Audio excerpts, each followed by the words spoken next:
Deadpool 2 is now in theaters and is a sequel to the hit 2016 film and is also based on the comic book name, the same name. And this follows Wade Wilson as he is basically focusing on his love life as well as trying to save this boy from this bad guy named Cable, played by Josh Brolin, who, yes, he also played Thanos in Avengers Infinity War.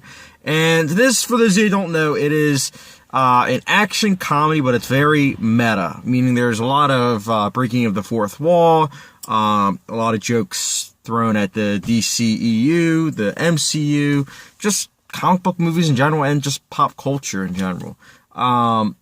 This film, though, it is a different director, and I knew that going into this film, so I knew it was going to be a different kind of style. The question is, did it work? And the short answer, yes, it worked. For now, the positives, I will say this. Wade Wilson, played by Ryan Reynolds, was an excellent casting choice.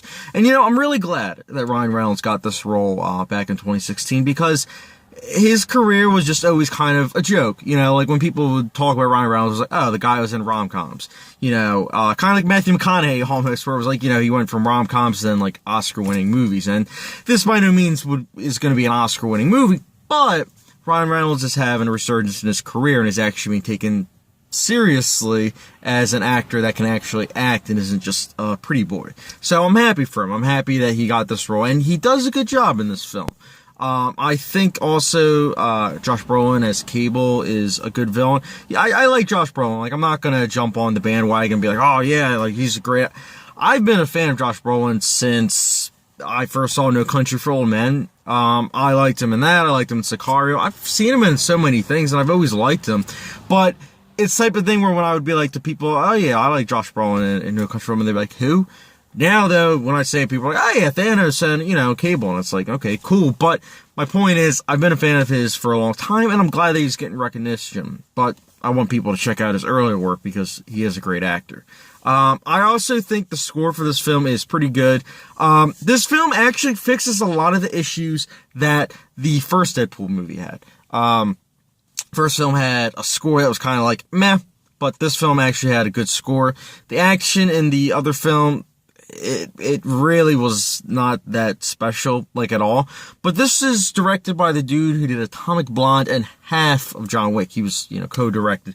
The action scenes are good. I say there was a car chase probably around the halfway mark, and that was actually really good. Very thrilling.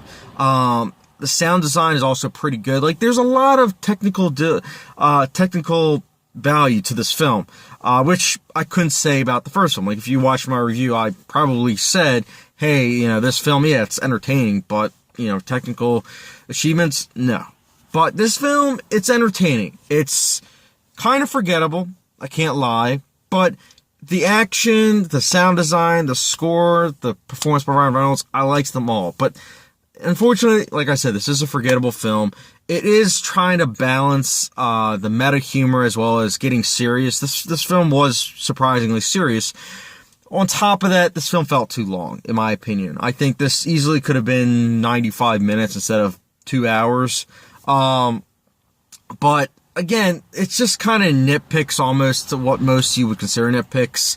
Also, I can't really see myself rewatching this movie, but it is the best superhero movie of the year so far. I mean, I liked this more than Infinity War. Like, I think this had better action scenes, a memorable score, and, good performances, which all I can't really say about Infinity War, because that movie, to me, was just kind of forgettable. But this film, I think, kind of is forgettable other than the things I stated. But nonetheless, I still have to say I enjoyed this film thoroughly, as I mentioned. And I'll be giving Deadpool 2 a 3.5 out of 5. I know that, a lot of people will probably love this movie. That's fine. But for me, I just think it was just okay. I've seen better meta films. Which, speaking of which, what's your guys' favorite meta film? Personally, for me, I like the Naked Gun movies, 21, 22 Jump Street. But let me know your thoughts in the comment section down below if you have seen the film, as well as, again, the meta films that you like. And don't forget the subscription and notification bell, and I'll catch you guys later.